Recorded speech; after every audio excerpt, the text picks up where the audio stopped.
Understanding reactance and its components. Today, we're diving deep into the fascinating world of electronics to uncover the mystery behind reactance, a key concept in alternating current AC circuits. Stick around to learn how capacitors and inductors shape the behavior of AC, and why reactance plays such a crucial role in modern electronics. What is reactance? Reactance is the opposition of a circuit element to the flow of alternating current caused by the element's inductance or capacitance. Think of it as a frequency-dependent resistance. Unlike a resistor, which opposes current at all frequencies equally, reactance depends on how fast the current is changing, its frequency. Here's an interesting fact. Ideal resistors have zero reactance. Ideal inductors and capacitors? They have zero resistance. As the frequency increases, inductive reactance increases, while capacitive reactance decreases. Reactance also shifts the phase of the current relative to the voltage by 90 degrees.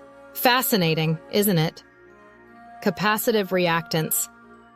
Let's talk about capacitive reactance, represented as XC. Capacitors oppose changes in voltage across their plates.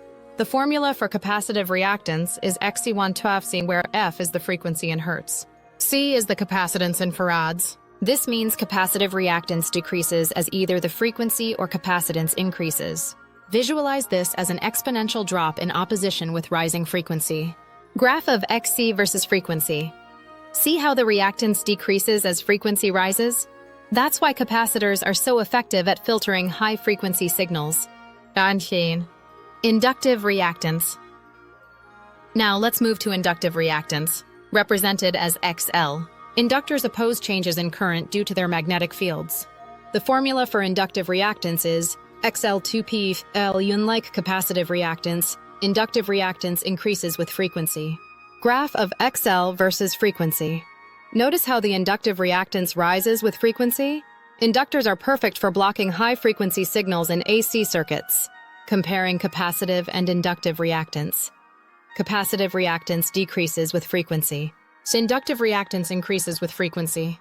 Together, they can cancel each other out in a process called resonance, where their effects balance perfectly. 5. Current and voltage phase relationships. Did you know the phase relationship between current and voltage depends on whether you're working with a capacitive or inductive load? For capacitive loads, the current leads the voltage by 90 degrees. For inductive loads, the current lags the voltage by 90 degrees. This phase difference is why capacitive reactance is written as XC90XR and inductive reactance as XL plus 90.